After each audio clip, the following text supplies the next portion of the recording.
আসসালামু আলাইকুম।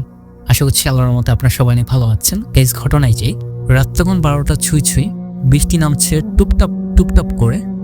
ঘন বিদ্যুতের ঝলকানি চারদিককে আরো ভয়ঙ্কর করে তুলেছে। রনি পেশায় একজন কাঠমিস্ত্রি। পুরনো কফিন মেরামত ও নতুন কফিন বানানোই তার কাজ। শহরের শেষ প্রান্তে পুরনো গোরস্থানের কাছে তার ছোট্ট একটি ওয়ার্কশপ। সেদিন রাতে সে ওয়ার্কশপে একা বসে কাজ করছিল। এক বৃদ্ধ লোক সন্ধ্যার দিকে এসে বলছিল, কাল সকালেই একটা কফিন লাগবে, রাতে বানিয়ে রেখো। রনি ভাবলো আইটু কাজ করে শেষ করে ফেলবে, কিন্তু হঠাৎ সে বুঝতে পারল বাইরে যেন কেউ হাঁটছে। কেউ কি কফিন কিনতে এসেছে এত রাতে? সে বাইরে উকি দিল, কিন্তু কেউই নেই। ঝড়ো বাতাসের শুকনো পাতাগুলো উড়ে যাচ্ছে। মনে হলো কারো ফিসফিসানি শোনা গেল, এটা আমার কফিন। রনি চমকে উঠে চারপাশ তাকালো, কিন্তু কেউই নেই। সে আবার কাজে মনোযোগ দিল। হাতুড়ি দিয়ে পেরাক বসানোর সময় শুনতে পেল কফিনের ভিতর থেকে খটখট খটখট শব্দ, যেন কেউ কফিনের ভিতরে হাত পা ছুটছে। না না, এটা নিশ্চয়ই ভুল শুনেছি, মনে মনে বলল রনি। কিন্তু এবার স্পষ্ট একটি আওয়াজ এলো, দরজা খোল, আমাকে বের কর। রনি আতঙ্কে পিছনে লাফিয়ে উঠল। কফিন তো খালি থাকার কথা, তাহলে ভিতর থেকে কে কথা বলছে? রনি ভয়কে কাটিয়ে ধীরে ধীরে কফিনের ঢাকনা খুলল, কিন্তু কফিনের ভিতরে একদম খালি ছিল, কেউই নেই। তবে একটা ঠান্ডা শীতল বাতাস বেরিয়ে এলো সেখান থেকে, আর সঙ্গে সঙ্গে ওয়ার্কশপের লাইটটা নিভে গেল। রনি কাঁপতে কাঁপতে মোবাইলের টর্চ লাইটটা জ্বালালো। চারপাশে একদম অন্ধকার, শুধু বাতাসের ফিসফিসানি শোনা যাচ্ছে। এটা আমার কফিন, এটা আমার কফিন।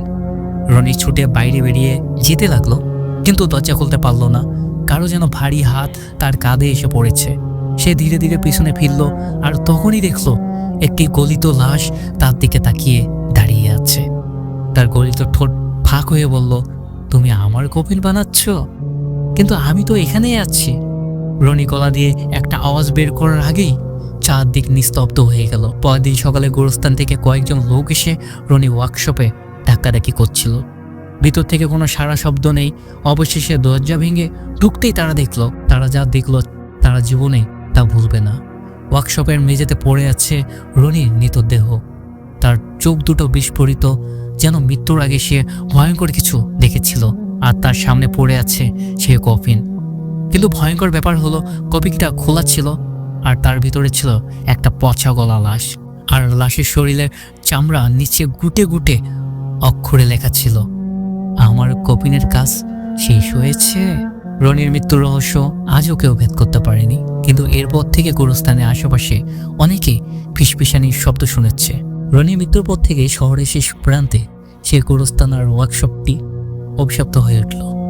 কেউ আর সেখানে কাজ করতে সাহস করত না। রনির পরিবার তার মৃত্যুতে কোনো উত্তর খুঁজে পেল না, আর পুলিশও এই অদ্ভুত ঘটনায় কোনো কুলকিনারা করতে পারল না। কিন্তু ঘটনাটি এখানে শেষ হয়নি। এক নতুন কাঠমিস্ত্রি, এক নতুন কফিন। 6 মাস পর শহরে আরেক কাঠমিস্ত্রি আরমান রনির পুরনো ওয়ার্কশপটি ভাড়া নিল।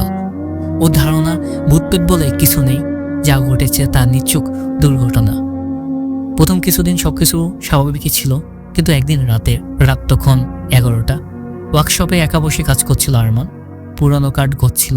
ঠিক তখনই বাইরে ঝড় শুরু হলো। জানলার কাজগুলো ঠকঠক ঠকঠক করে কাঁপছিল। বিদ্যুতের ঝলকানি মাঝে মাঝে পুরো ঘর আলোকিত করে তুলছিল।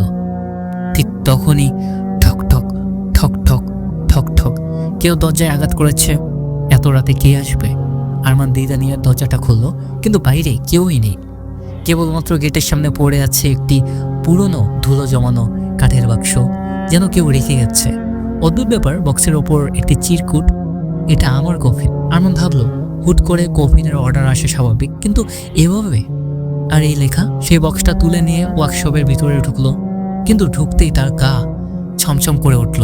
ঘরের ভিতরে তীব্র একটা মৃত শরীরের গন্ধ, যেন বহুদিনের পুরনো কিছু পচে গেছে। কিন্তু ঘরে তো কিছুই নেই। কিন্তু পরক্ষণে আরমান শুনতে পেল ঠক ঠক ঠক ঠক ঠক ঠক। এইবার শব্দটা এলো কফিনের ভিতর থেকে। কফিনের ভিতরে কেউ আছে? কাপা হাতে আরমান ঢাকনা সরিয়ে দেখলো কিছুই নেই। তাহলে? ঠিক তখনই বাতাসে ফিসফিস শব্দ ভেসে এলো, কাজ শেষ করো, কাজ শেষ করো, কফিনের কাজ শেষ করো। আরমান কাঁপতে কাঁপতে পিছনে সরে গেল, কিন্তু তখনই একটা ঠান্ডা হাত তার কাঁধে পড়ল। সে ঘুরে তাকালো আর দেখলো রনির মৃতদেহ। কিন্তু রনি তো মারা গেছে, কিন্তু এটা রনি ছিল। সেই পোড়া চোখ, ফাঁক হয়ে থাকা মুখ, লবড়ে চবড়ে হাত। সে ফিসফিস করে বলল, তুমি কি আমার কফিন শেষ করবে? আরমান পাগলের মতো দরজার দিকে ছুটলো, কিন্তু দরজা বন্ধ। জানলাগুলোও নিজের থেকে আটকে গেল। বাতাসে অদৃশ্য কণ্ঠস্বর ঘুরে বেড়াচ্ছে, শেষ করো, শেষ করো। আরমান বাধ্য হয়ে হাতুড়িটি হাতে তুলে নিল, কাজ করতে শুরু করলো। একের পর এক কাঠের পিরাক বসাতে লাগলো।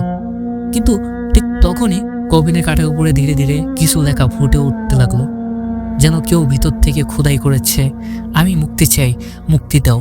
আরমান কাঁপতে কাঁপতে কফিনের উপরে হাত রাখলো।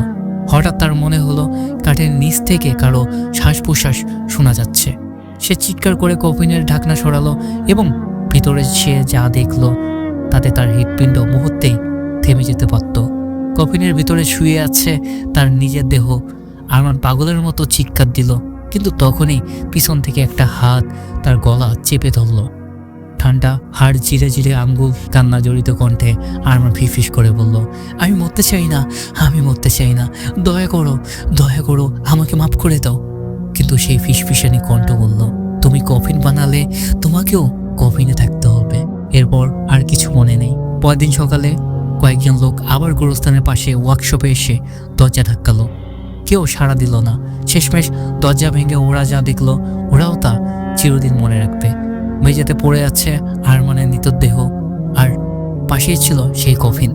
কিন্তু এবার কফিনের ভিতরে যা পাওয়া গেল তা আরও ভয়ঙ্কর একটি আত্মপচা লাশ, যার শরীরে চামড়াই লেখা ছিল, কফিনের কাজ শেষ করো, এবার আরেকজনের পালা। ওয়ার্কশপের বাতাসে তখনও ভার ছিল ফিসফিসানি, এটা আমার কফিন, এটা আমার কফিন। গাইস, চলবে? যদি ভালো লাগে থাকে তাহলে অবশ্যই কমেন্টে জানাবেন, আর চ্যানেলে নতুন হয়ে থাকলে চ্যানেলটি সাবস্ক্রাইব করে পাশে থাকবেন। তো দেখা হচ্ছে সুন্দর একটি নতুন ইন্টারেস্টিং ঘটনায়। আল্লাহ হাফেজ।